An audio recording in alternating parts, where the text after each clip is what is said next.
So, you want to be a real estate investor, but where do you start? How do you know what information and sources to trust? That's where I come in.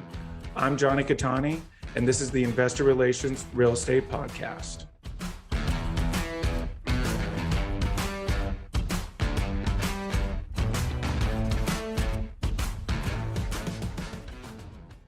Hey guys, real quick, before we start, go to investwithcattani.com and download my free ebook, Is Commercial Real Estate Recession Proof? Now to today's show. What's up, guys, and welcome to another episode of the Investor Relations Real Estate Podcast. I'm your host, Jonny Cattani, and I am joined today by Honoree Corridor. Honoree is an empire builder with more than a dozen 6- and 7-figure income streams. She's executive and strategic book coach, TEDx speaker, and author of more than 50 books, including You Must Write a Book, with over 4 million books sold worldwide. Honoree passionately mentors aspiring empire builders, coaching them to write, publish, and monetize their books, create a platform, and develop multiple streams of income. Find out more at honoreecorridor.com. Honoree, welcome to the show. I'm delighted to be with you. Hello. Absolutely. We're grateful to have you. We're going to kind of switch gears today. We're going to kind of hang up the real estate talk, and we're going to jump into talking about books and authoring, and which is perfect timing because I'm kind of starting to get to that point. My girlfriend has a book already, so very excited. But take us all the way back to the beginning. Have you when the earth cooled? Yes. Yes. Take us back to the Big Bang and then kind of bring us all the way. No, I'm just kidding. Have you always been a writer? Was that always something that stuck out to you? Kind of talk about that and where you're at now. Sure. So it's funny, like go back to the beginning. It's a long time ago. I was not always a writer. So I think this is a surprise because I have written a number of books, and it's a surprise for people to hear that I not only did not always aspire to be a writer, I didn't start writing and publishing until my early 30s. And so while I've been writing and publishing now for almost 20 years, so you can do some math there, it was suggested to me that I write a book. So I was a business and executive coach doing corporate training, service firm training lawyers, attorneys, CPAs, investment bankers, insurance providers, how to generate business and coaching them to do the same. And I met Mark Victor Hansen, who many people will recognize as the co-creator of the Chicken Soup for the Soul series. And when I met him, he said, "What do you do?" And I very proudly, did a little hair flip and said, I'm a business coach and a speaker. And he said, "Honey, everybody's a coach and a speaker. You must write a book." And I thought, he's not wrong, but what do I know? Right? Again, I wasn't coming into the conversation with like, oh, I've been writing. I've always wanted to write a book. Totally makes sense. Mark, what do I do now? And so I had about a 30-minute conversation with him, and he gave me the bones and he planted a seed. And I went right home and wrote and published my first book and did almost everything wrong because I didn't know what I was doing. I didn't know what I didn't know. And I didn't have a mentor or someone to guide me through the process so that I would avoid pain and suffering and get right to the good stuff, get right to the profitability, get right to capitalizing on what being an author can bring. So today, everything you said in my intro is true. I help people to write, publish, and monetize their books. And then I also mentor a small group of people in a mastermind who want to then not only do that process, but then monetize the book into multiple income streams. And I guide them through that process because I figured it out along the way. Like I have the cuts and bruises as well as the results to have gotten here. And now I want to pay it forward, right? Reach back and pull other people up. Absolutely. I love that. That's awesome. And that's another thing I like about my industry as well. It's very much the same thing, right? You kind of figure it all out and then you turn around and give back and help people come up. So let's kind of jump into that then. Yeah. You mentioned cuts and bruises and things along the way. Yes. I'm going to be honest. My perception, and you can even talk about some of the misconceptions about being an author, but sure. Aside from, the main authors that I know, I didn't realize that you could just write books and really monetize in a sense of actually creating income streams. So, kind of talk about some of those misconceptions and why they're Sure. wrong and what that looks like. Yeah, so I think there still today someone will say, write and publish your book, but don't worry about making money from it. You're not going to make any money from the book. You're going to make money on the back end. And I actually completely disagree, not because my accountant tells me that I make money from books and I have to pay taxes on it, but because I think that a lot of people they're not surrounding themselves with people who are doing that, right? So they're seeing that the average book sells 500 copies. The average of all books sold is 500 copies per book. Wow. And so there are a lot of books who sell millions of copies, and then there's some books that sell 5. And that's because the book is not thought out properly. So there's some crafting that goes into a successful book, right? A book that is successful over time. And then they're rushing through some of the pieces of the process that they might want to take more time. I don't like to should on people. And I don't like to say that people do things wrong. I live in a world of not good, bad, right, or wrong, but effective and ineffective. So I see people doing things ineffectively, like, oh, I can just write and publish a book on Amazon. They just go, oh, I can just write and publish a book on Amazon like by the end of today. You can, but please don't do that, especially if you want a book that's going to be making money for you a decade from now. So I look at everything through the lens of how can this book or how can this activity be making money for me 10 years from now? How can I create a book that is also a workbook? It's also a keynote presentation. It's a course. It's some consulting services. It's a mastermind. It's any number of things, right? So it would be like me saying, well, I have $250,000 in cash. I'm just going to go buy the first house. I'm just going to go and see the first house for sale and buy it and hope that it's a winner. Probably not, right? You might get lucky, but more than likely than not, you're going to end up with a problem, a bigger problem. And so I see people who are dotting their I's and crossing their T's on everything except the book. And then they go, well, see, the book doesn't make any money. I didn't make any money from the book. I didn't make any money as a result of the book. It was a complete waste of time. And gosh, if they would just slow their roll a little bit and invest some time and some money, that sucker is going to make you money for a really long time. Okay, that makes perfect sense. So kind of talk us through that then. Yeah, sure. Slowing down and actually doing it correctly. What does that look like and what can that lead to? Yeah, so it starts with the crafting of the book that I mentioned, and crafting the book is understanding what goes in the book and where and why. So what goes in your book is dependent upon what you want the book to do for you, starting with you, right? It's always what's in it for me is that radio station we tuned into. And then what do I want the reader to get out of it? So what's the journey that I'm taking the reader on? What do I want them to do? I'll use you must write a book because it's logical for this conversation. I want you to write and publish a book. But then there are things I don't want you to do. I don't want you to write and publish a crappy book because you're going to be disappointed. And you're going to say that I was wrong and I don't know what I'm talking about. And then I can't make money from my book. And that's untrue, right? So I want you to do this and I don't want you to do that. And then ultimately, there's always the thing that an author wants the reader to do if they're the right reader for the author. And so what I mean by that is, for example, I want everyone who reads You Must Write a Book to write a book. I want them to write a great book that makes them money forever, even if I never talk to them, which means I want them to not write a crappy book that doesn't fulfill the vision that they have in their head, i.e. they make money from book royalties and they make money from generating new clients or customers or business or course sales or whatever that looks like. But ultimately, I have courses and things, right? So the right reader is going to say, well, I want to learn more from you. I want to have a deeper relationship with you. So every author wants that third thing, which is a more connected relationship, an author-reader relationship. And so crafting the book is answering all of those questions before you even put pen to paper and figuring out where the book fits into your business. So I want to write a book is very broad, but if you think about doctors, right? A general doctor, you go to a doctor and they're your general practitioner doctor. They do everything. But if there's a problem, they say, you want to go see a specialist.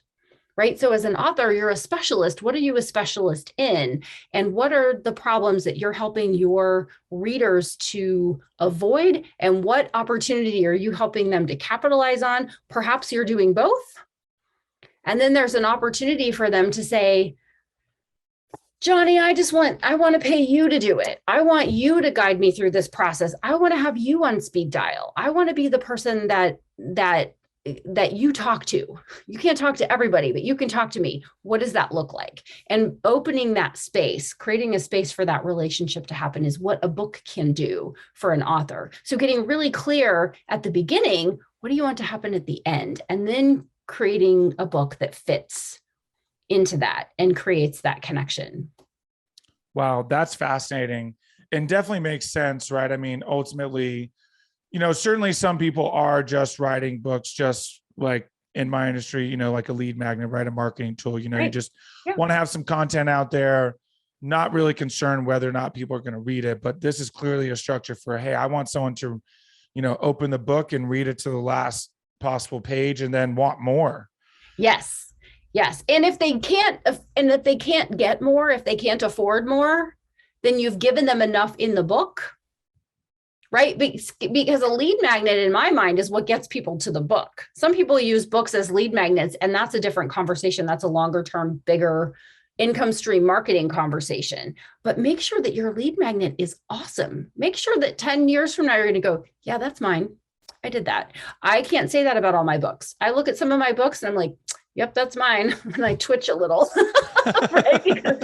Because I made all the mistakes, right? That's how you get to this side, right? Of expert status and knowing what you're talking about is you run into a couple of brick walls and make some mistakes and go, ooh, that was painful. How about you avoid that pain? Because that pain is really not necessary. Also, all of my mistakes were unnecessary. They normally but are necessary, right? As mistakes typically go. Correct, right? And so it's all avoidable. And my advice is and has always been, no matter what you do, find the person who nerds out on the details and partner with them in some way, right? Get connected with them. So for some people, they're not ever going to be able to invest 6 figures, 7 figures in real estate, right? But they could buy homes in their own town and they could learn from you in your book, and they're going to recommend you. They're going to be your super fans. They're going to talk about you all over the place. Right. And so whether someone can be the small person who makes you a few dollars or someone who makes you a few $1 million, really just solve everybody's problem in some way, right? And a book can bridge that gap and bring people to you. So I have people who come to me through the book and they just say, I wrote and published my book and here's a copy because I got a free copy of your book. And I go, that's fantastic. And then other people call me and say, here's my American Express card. It's black. Go to town, have a good time. And that's great too, right? Not everybody is able to do all the same things. And so I want to just be the voice of common sense and reason and say, take the time and money it takes to get your book done so that you will be proud of it and it will benefit people, including you. Yeah, absolutely. I love that so much. I'm a huge proponent of mentors and coaching and all of that as well for the exact reasons you laid out, right? They've made the mistakes and taken the bumps and bruises and hit the brick walls, and it's funny because, and I'm sure a lot of people can relate to this, but even joining a mentor group, I still have to sometimes make the mistakes where they literally like, hey, you shouldn't do this. And I'm like, but I don't know. I don't know. Because I think I'm pretty smart. I think I'll just, but that's okay. Right. Because then I don't regret any of my mistakes. If I had to go back and do them over, I would do them over, right? If I knew then what I know now. But I also can say, yeah, I spent $25,000 on a PR agency and I got one show and it didn't sell any books. And I kept trying and I lit all this money on fire. So you don't have to. Yes. Yeah. The monetary ones, we definitely want to pay very close attention to those for sure. Yeah. But also relationships, right? Some people get into business with their best friend and they go, what could go wrong? Our relationship will always be great. And they do a little deal on a napkin at happy hour. It's like, what could possibly go wrong? Well, I didn't do that, but I know people who have. And so I can say, good fences make good neighbors. Make sure you have good legal agreements, right? All of those are avoidable pain and suffering if you have the right mentor at the right time to help you. Absolutely. Couldn't agree more. Awesome. Well, so kind of along those lines, let's say, someone wants to start writing a book, they reach out or they go to a mentor or coach who can help them. What's a typical, kind of starting point in setting this up so we can structure correctly and do something we're proud of. Are you talking about the contents of the book? Yeah, just like being able to structure everything content wise and Yeah. all of that. Yeah. So if you know the outcome, if you say like, so let's do a little real time book structuring, shall we? If that's Okay. all right. Yep. So if you want a book in your business, which you've said, I'm thinking of writing a book, what in your mind would the book do?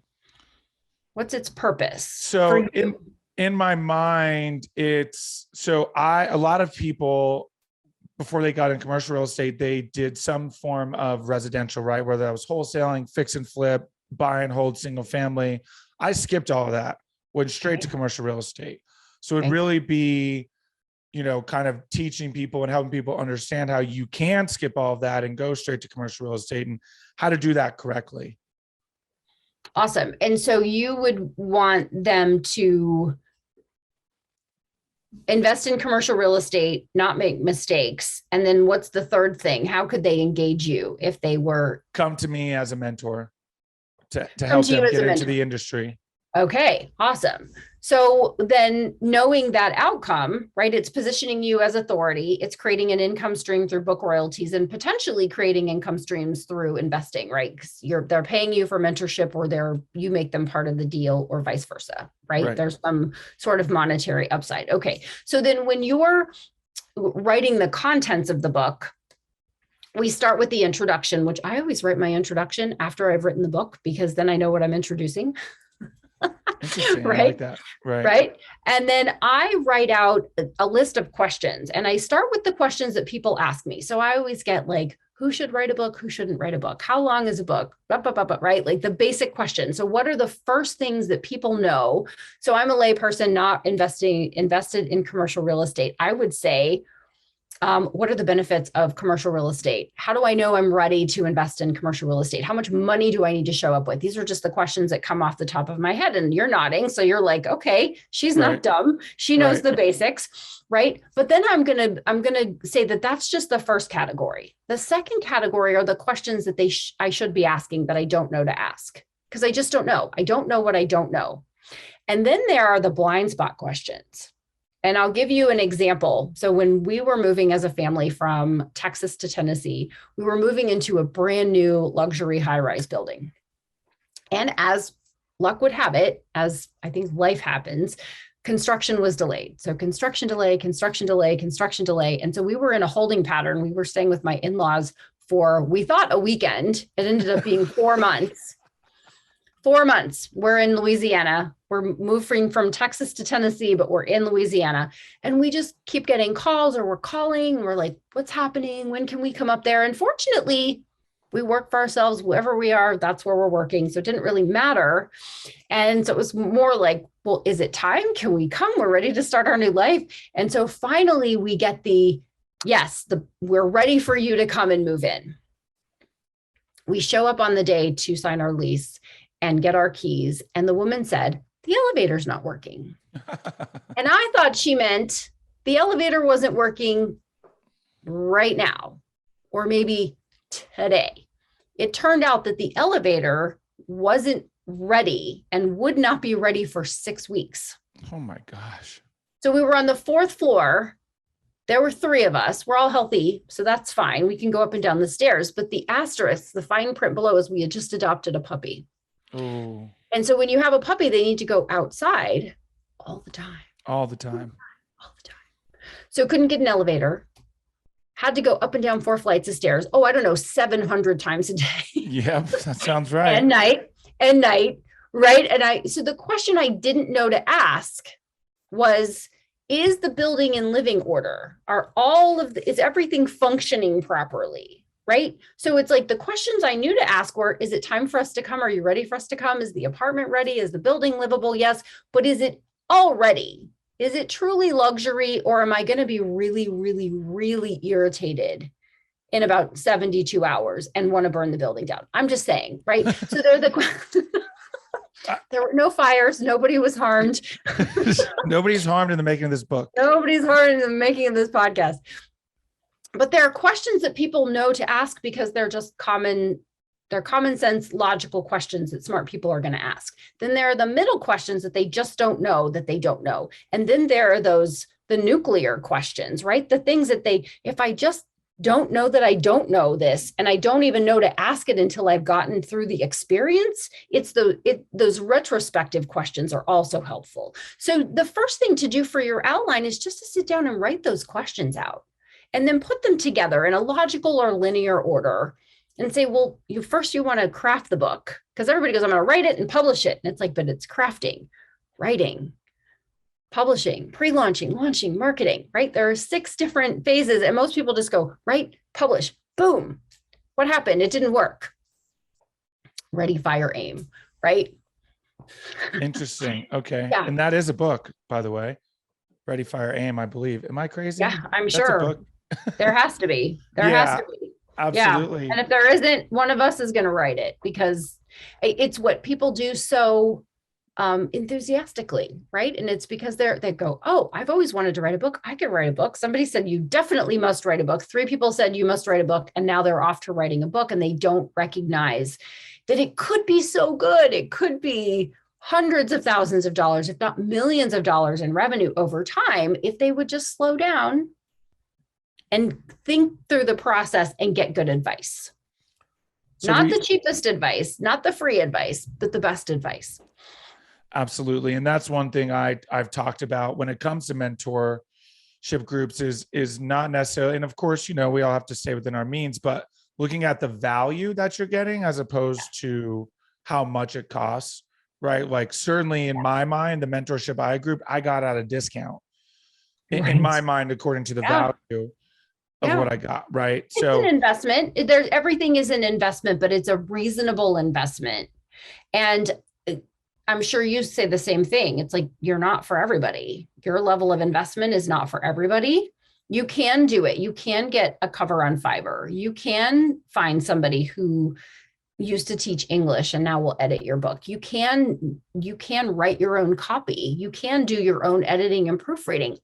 I think that that's a really bad idea. I think all of those things are bad ideas because you don't know the opportunity cost. You don't know how good it could be, and I do. So I kind of just say, if your top line is $10,000 to potentially make millions of dollars, would you invest $10,000 all in for all of it and the formula in order to make millions of dollars?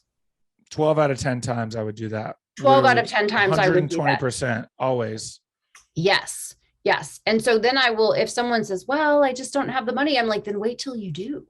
Mm-hmm. Spend time perfecting your message, build your platform, find your email, build your email list, find your followers.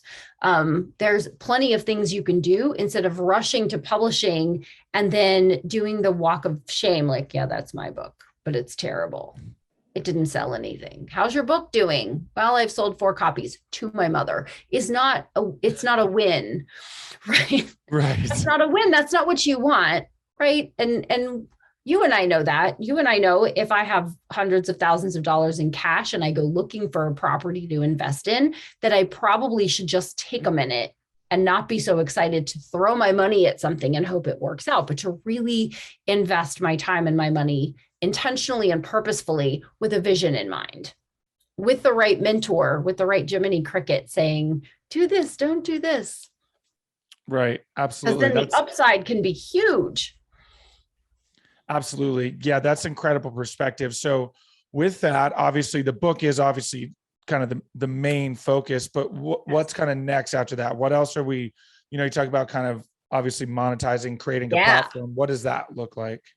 Yeah. So it goes back to you. So then what would that look like? Right. So if I can't afford to work with you personally, if I can't afford to just talk to you as often as I want, then I would look for the next logical thing. And what would someone like me, a prospective investor, what would be the best way for me to learn from you?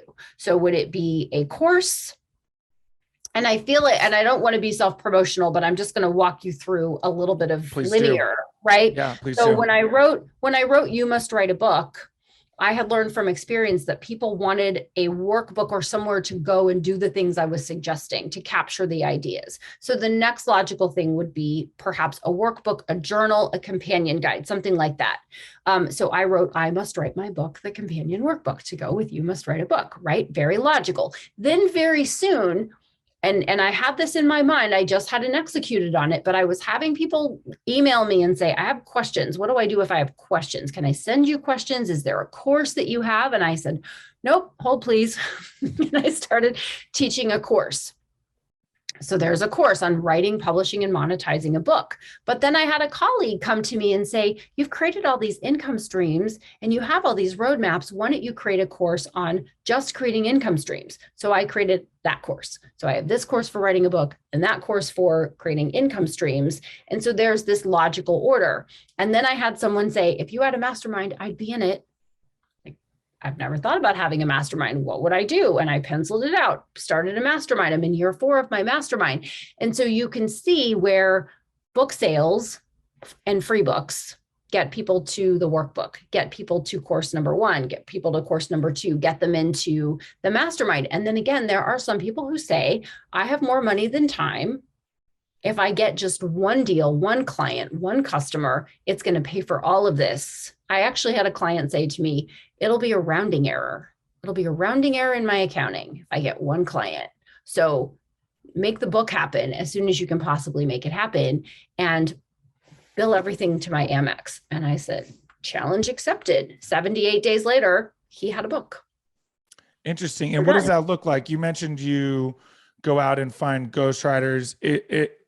Is the original person's name still attached to it, I assume? Yep. So the author, so a ghostwritten book, the author retains everything about the book in my world, right? So indie publishing, self-publishing, they retain the rights. So traditional publishing has been using ghostwriters forever. It's your name's on the front. So nobody knows a ghostwriter wrote it unless you tell him. So some ghostwriters will have credit on the front. So it'll say with, or they'll have name credit on the front. Generally, ghosts are ghosts. You never knew they existed, but they have a process. So I have a bench of ghostwriters. So I pair the right ghostwriter with the author. The ghostwriter works with the author to create the manuscript, and I do all of the other details. Fascinating. Yeah. And then are you even helping them create the platforms and everything around it if that's what they want to do as well? Like you're straight up building it for them if they want. I don't do that piece of it because that's not my bailiwick. My bailiwick is the book. My job is to make sure that the book is solid and it's optimized, which means that the reader is starting the author-reader relationship from the very beginning. And they get all the way through the book to the end and they say, here's the other ways I can give you my money, right? What you want is for, if someone reads all the way through your book and they want to know more about you, there should be different ways for them to connect with you and to give you their cash money, right? And there's a process for that. So we're starting that and ending that in the book, but I give them a line of sight to here are the different income streams I think that you could make from this. And here is your process for creating those. But all of the authors that I work with have their own administrative teams, website team, social media teams, those sorts of things, because I can do all of those things. I do not do all of those things. My job is to make sure that the book is solid, and that takes enough time in and of itself. But I will say, this is a book built for social media, or this is a book built for your zip code, because everybody has a different, right? If you're saying, I want people to invest in real estate in Salt Lake City, you're not going to care so much about Amazon. You're not going to care so much about foreign rights deals and those sorts of things, right? You're going to be in the 90210, right? I know that's not your zip code, but that's the one I could think of, right? So you're going to be geographically limited in your marketing, but then I'm going to say, well, then you need to get your book in the hands of this type of person. So you need to have 1,000 copies of your book and you need to give them out, because ultimately it's not so much whether someone reads that book or even buys it. It's that they're going to come to you and spend $1,000 for an hour with you, or $5,000 for a course or put $100,000 in your pocket from a deal. So you're not going to care so much about your 70% royalty. You're going to care about the upside. So my role in that particular type of project is to really do a deep dive using my executive coaching background and then my money income stream, my book income stream background to really dive into someone's business and say, here's an income stream you're not even thinking about. And that happens all the time. That's one of my favorite things, is to say to someone, I just saw you do that and people would pay really good money for that. Why don't you just do that? Why don't you do that for 90 minutes and make 20 grand? And they go, oh, you're right. Never even thought of that. Right. Wow. So super fun. All the different book things. That's so fascinating. Yeah. I didn't even realize that all of that was there. And now you've written, like we said, over 50. Have these all just stemmed from just different, like, are you at the point now where something comes up and you want to teach, you like, okay, I'm putting it in a book? Is that kind of how I'm on the other side of that. Actually, I've switched to the only nonfiction books that I work on are collaborative efforts. So if I co-author something with someone for a particular reason, which is very limited, I've done the Miracle Morning book series with Hal Elrod. And so that series has come into play. I've done a couple of other collaborations, but I mostly am just writing fiction because it's fun. So it's just exercising a different part of my brain, but I don't teach people how to do fiction because I'm still teaching myself how to do it. Fair enough. Yeah. But That's got to be a totally different animal. Yes. The fundamentals are the same, right? Quality cover, quality production, right? Making sure that you're dotting the right I's and the right T and crossing the right T's, but the innards, right? That manuscript, totally different than a nonfiction book, just different fun. But so far I've done 3 books this year. I do between 3 and 10 books a year, which sounds like a lot, but in the book world, it's not a lot. I mean, hundreds or thousands of books come out every day. Publishing companies pump out lots of books. My process is so detailed that I can only really give, 5 to 10 at the most, that full attention in a year's time. Well, relatively speaking, that's a lot to me. So yes. That's awesome. And that's incredible. You've gotten that so down pat that you can do that. And so how many pages of a book does it take before you're like, okay, this is well written? Can you pick it up pretty quickly? Yeah. 2 or 3 pages. 2 or 3 pages. It's kind of like how long does it take you to realize a movie's good or not good? Yeah, not really that long. Not that long, because you'll know if something's wrong with the sound. You'll know if the quality is there. You'll know if the production is there, right? I mean, I've been to some soft launches of things, from restaurants to, some people come to me and say, we're done with our book. I have this cute couple that took my course because they sent me their book and they said, we think our book is ready to go. We're just about to voice it. And I was like, oh, I don't want to hurt their feelings, but no. And so I said, I just want to be direct with all the love possible and just say, this feels self-promotional, but it isn't. But you are so lovely and your message is so lovely and could have such a wonderful life. But if you put this out there, it's not going to go anywhere. And here's why. Here are 5 things. And I just listed them. And they were very sweet. They said, great, we'll take it. And now they're getting ready to do it again. And they're like, oh, we're so grateful that we asked you those questions, right? Because I don't want to hurt anybody's feelings. My first book was awful. And someone told me, they graciously told me, and not so graciously, right? There were workout words involved. And I didn't take it to mean that I wasn't good, just that my book wasn't good, because it's different, right? Your book is not your baby. Your book is an asset for your business. And you have to think about it like, this is going to be how you show up. And if you've ever run into somebody looking homeless and then been like, oh gosh, I'm so embarrassed by my appearance, by how I look, by whatever. It's the same thing when your book goes out there. Is your book looking homeless and like you don't care about it? Or is it ready for a black tie wedding, right? Those are 2 different things. Wow. Yeah. I love that. That's a really incredible perspective. And again, that's nice that they were so receptive of that, because ultimately that's leading to now, being Yeah, able it's to going create to do something they some can be good. very proud of, and not having Yes. to, I wonder how many people did so terribly the first time that they don't want to write again, even though they may actually be right on the So cusp of many. being an incredible writer. Yes, there's so much potential out there. And as many books as there are and new books every day, if you don't have a book, right, you don't have your book out there. So there's no book from your perspective with your experience, your education, your knowledge, your expertise, your, soup of awesomeness, right? That can be helping someone and getting someone in relationship with you. And there's nothing like a book to really do that. And so if you don't have a book, then it's kind of a bummer. And so for people, a lot of people come to me and they go, but I did it. I did it and it was terrible. And it's not selling and it's not doing for me what I wanted it to do. I'm like, well, I'll evaluate it for you. I'll look at it. I'll evaluate it. I'll give you some suggestions, and then you can decide if you want to.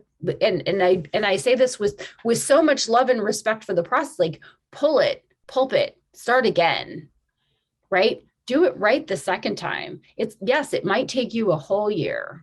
Gosh darn it, a year is going to pass anyway, and you're going to be so glad that you have that book. When someone says, "Do you have a business card?" You can go, "I do have a business card, but I also have a book." Right. Would you like Absolutely. my book? Yes. And I would much rather have a book than a business card.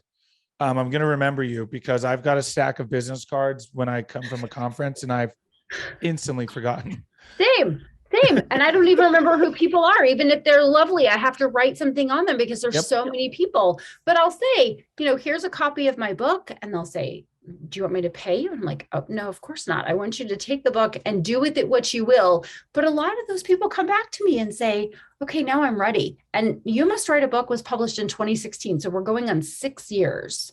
Wow. 6 years, 2 courses, a mastermind, all the things. And I have people who hang on to it, highlight it, send me notes, and then they go, okay, now I'm ready.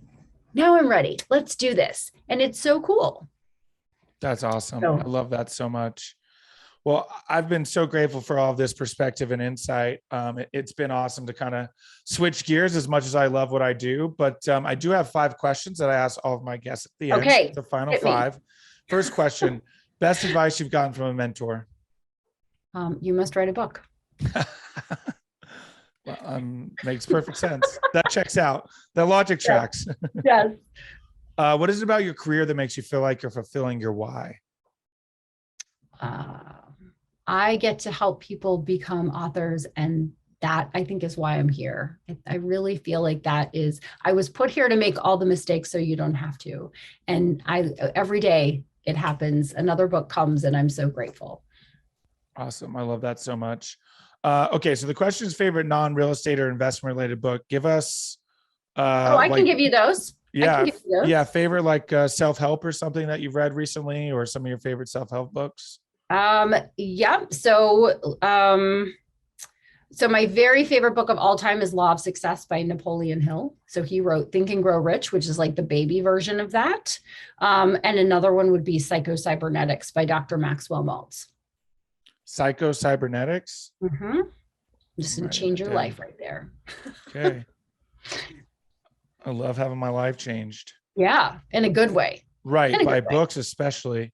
Yes. When you just read a page, like, I got to read that again. Yeah, highlighters. Absolutely. If you could have any superpower, what would it be?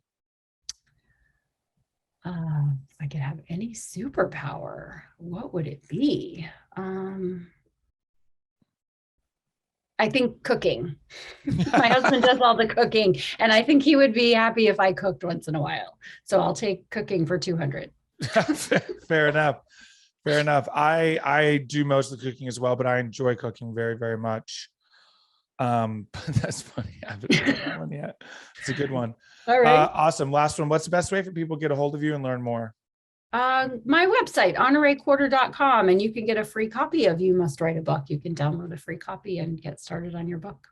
Okay, I'm going to do that. We will link that in the show notes. Honoree, again, thank you so much for your time. My pleasure. And insight. This was amazing. I appreciate it. Oh, thank you. Thank you. I appreciate it. Absolutely.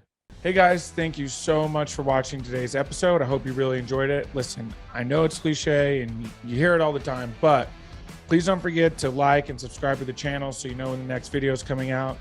Even though this is technically a daily podcast, you know it's coming out the next day. We have a ton of content coming your way. So please like and subscribe. It helps a ton. Leave comments. Would love to know what you guys think. And we will see you on the next one. Thanks so much.